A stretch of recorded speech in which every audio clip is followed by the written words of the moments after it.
Chatty Chappies are the recent friends Andy and Brian who are discovering similar interests, and just like chatting about all kinds of things from music to vehicles, spirituality to writing, but seldom football. If you want to be added to their future communications, there will be a notice at the end of this broadcast. Chatty Chappies.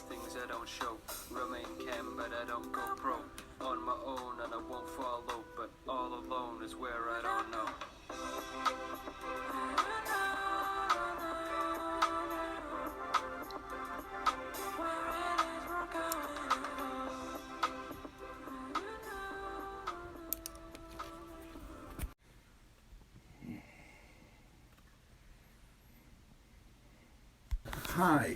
Hi Andy, how you doing? Welcome to my book room. Ah, your book room. This is, Yeah, very nice. Very nice. You can tell a lot from the books that people have on their shelves. yeah, yes. There's poetry, war, the diaries of, or the letters of people. I like them because you don't have to read it cover to cover and you can dip into it. Yeah. If it's somebody, if it's a historical thing, you know, you can see what they were thinking about at the time of. So top shelf is reference. It's not necessarily that well. I don't use the Dewey Decimal System. I just put them on the shelf in some sort of order. Right. Now, when we spoke recently, you mentioned Land Rovers. Have you got Land Rover books? Yes, well, I have got Ben Frugal's excellent history of Land Rovers. Oh yes, I've got a copy of that, and I've read it as well. Yes. He did the Castaway programme in the year 2000 on the Hebrides, and then came back to, he had just got his first Land Rover. Of course, when we say Land Rover, we are talking about a specific vehicle. We're not talking about anything that happens to have the word Land Rover on it. Ah, right. So are we down to this series 1, 2 and 3? Series 1, 2, 2A, 3. Oh, 2A. Now you're obviously showing your experience. 90, 110, 130. Yeah. Aye. And 101?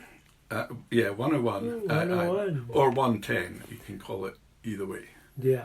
And then the 130, which is the less well known. Yeah. I can't remember what Ben's one that he had. I'm not sure. No. We'd have to. Was it maybe a 2 or a 2A? Yeah. Okay, so the difference between the 2A and the 3. I'm not going to try and wing that one. Well, I'll help you there. The headlights on the 3 are out on the wings. Out on the wings. Because of the law for where the where the sighting of the lights. Aye.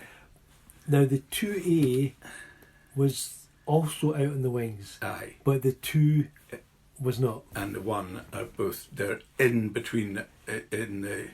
That's it. And the of course then had that very distinctive radiator grille. Yep. Because the lights were there. Yeah. Yeah. So have you driven Land Rovers? Have you? Yes, I've had a 2A, the blue with the white roof, and I had that for a few years when I was in Invergordon, and I more recently got an ex-army one with a trailer. That would have been about 3 years ago, but I didn't have it for very long. Yeah, and it was one that had been with the army in the Arctic, and it had a giant heater. Oh yes, with a huge radiator Arctic inside. Heater, Big Arctic heater. Aye. So it wasn't a cold Land Rover. Yeah, but somebody else has got it now, and as far as I know, it's running around in Perth. Yeah. I've never actually owned one. I've had a hire of one for the, and they are one of those things. They're Marmite vehicles, aren't they? Yes, definitely. Yeah. You go.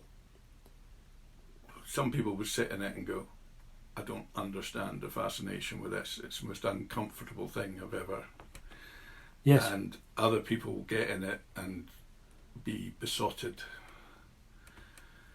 And the latter, I think.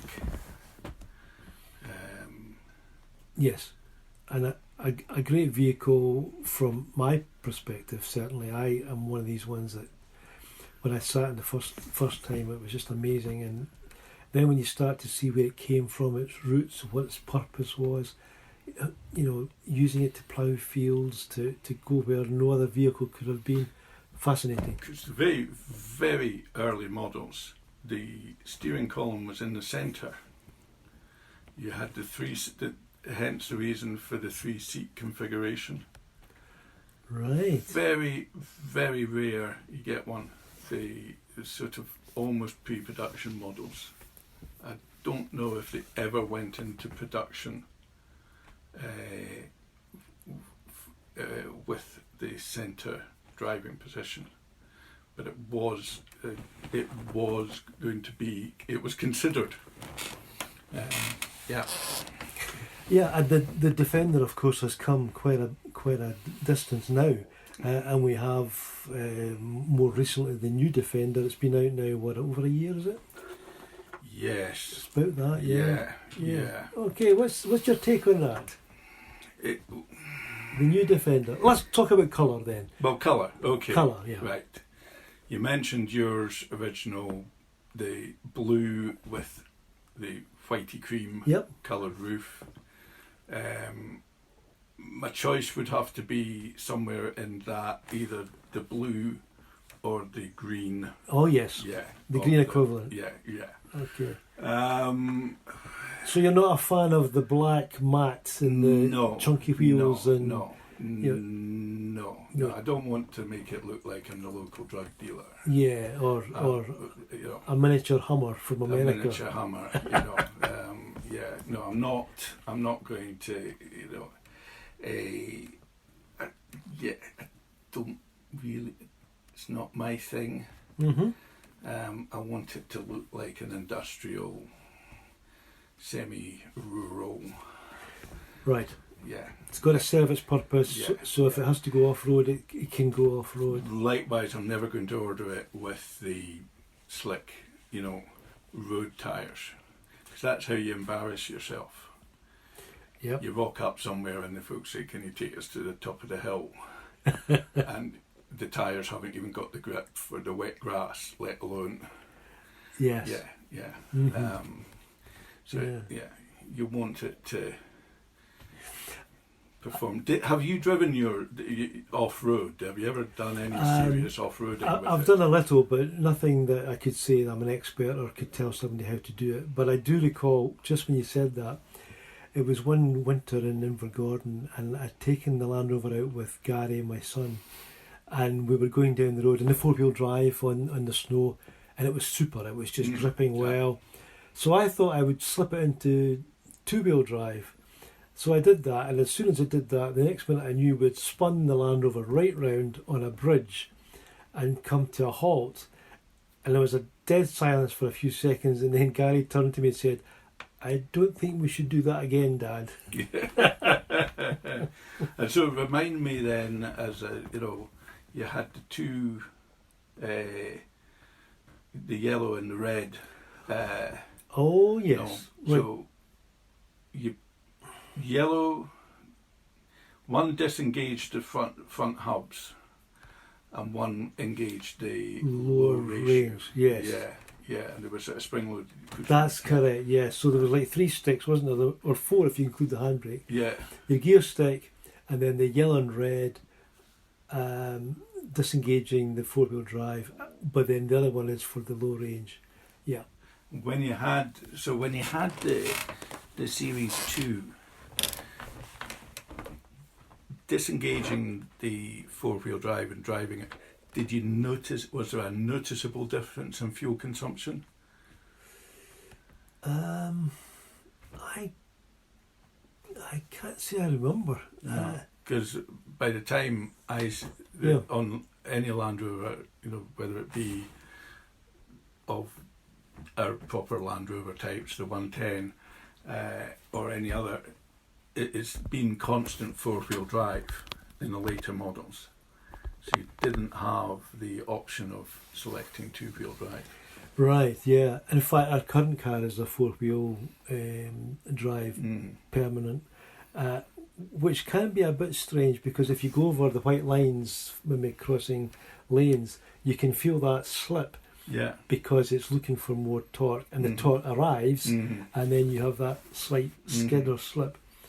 As you know, I've got the Jaguar, and it's two-wheel drive.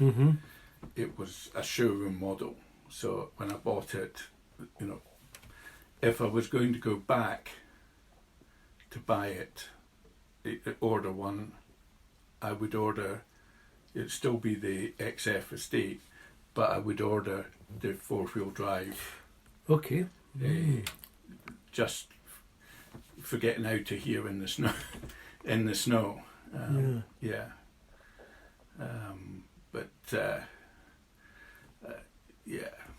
It's going back to Land Rovers though, and the new Defender is what we were talking about. Yes. And Yeah. the price hike between the last of the 110s and such like to what they are now, there must be about £35,000 of a difference now. That's a lot, isn't it? It's a lot, and it's a lot for. It's a lot. If you're using it as an industrial tool, if you're a farmer, you could go and buy a 90 hardtop or a 90 pickup, and you would have it 30 years later. As we know in the Highlands, you see many of them about 70 grand for. Yes, I think it's about that, isn't it? Yeah, it's a lot of money, and one could start to compare and say, well, what else could you get for that amount of money? Yeah. It's a lot. I'm not sure about some of the fashion accessories to it either. I've seen one or two going around with what look like panniers on the side windows towards the back, which must restrict your view in the door mirrors. And they're perhaps not as big as you'd expect if it's to hold something of to save you space in the inside vehicle. If I want panniers, I'll put them on my motorbike. Yes. Yeah. Okay. If there's not enough space inside the thing, are two wee boxes on the back going to make that much difference? That's a very good point. Very good point. Yeah. Aye. Just on a completely different line altogether, Andy, how about the other day we were talking about the Haldane brothers, and I can't even remember how it came up, but it's interesting that from my memory, and of course I don't have my books with me or can't get access to them at the moment, but the Haldane brothers had a tiff with the Bible Society in England and Wales, that's down in Swindon now, over I think, well, to be fair, I probably don't know enough about it, but my memory is something like they were supporters of the Bible Society. They had been exchanging lots of conversations with fellow missionaries in England, and they were supporting Bible Society because there was no Bible Society in Scotland at the time. And they seem to have come to loggerheads with Bible Society over the way they were producing the Bibles. And I think possibly for me to have a decent conversation with you, I probably need to do some research on this. Yeah, I would too, because the name came up years ago. I was listening to Martin Lloyd-Jones' recording of sermons he did on the Epistle to the Romans, which are still available online through the MLJ Trust. They're well worth listening to. But one of in his introduction to Romans, he mentions the Haldane brothers, and that's where I got the name. So when you brought up the Haldane, right, I've heard of them, I know the name, and that's about it. So I too would have to go away, and it's something we can do. We can research this, right, and come back to each other on what we've found out. Okay. I know that one of them, there was. Am I right in thinking it was Robert and John Alexander Haldane? James. Well, see, this James Alexander. Maybe that was Yeah, and you were telling me you thought they had land which is now where Stirling University is sited. I think their family roots were where Gleneagles is, but they seem to have had farming land down in Stirling near the university called Airthry. And I came across them because I did some research for a Baptist project. Yeah. But the more I start thinking about it, maybe it is worth doing some research on it. One of them went to Geneva in Switzerland to do research and preaching and again going back to the Martin Lloyd-Jones reference in his first sermon on Romans. He talks about how the Haldane that was there overheard some local theologian students discussing. And he invited them back to his lodgings and held meetings with them and introduced them to the Epistle to the Romans and taught them and enlightened them. Now, Andy, I've just remembered, the tiff with the Bible Society was to do with the Apocrypha. Okay, right. So that's the bit of the Bible we don't read. I think that's the case, yeah. Aye. I remember reading it years ago, reading it when the New English Bible came out in the very late 1960s, early 1970s. Yes. It was included. And I remember us getting it read to us at home. Okay. But I've never understood why, or I've never really researched why it's not Western in or why it's in. Protestant church we rejected it, and why there are bits in it. Because as somebody who appreciates paintings, a lot of the Renaissance paintings, even as late as the Pre-Raphaelite Brotherhood, some of the themes that they paint, you need to know the stories of the Apocrypha to be able to understand what the painting's about. So a lot, when you go around an art gallery where there are classic art,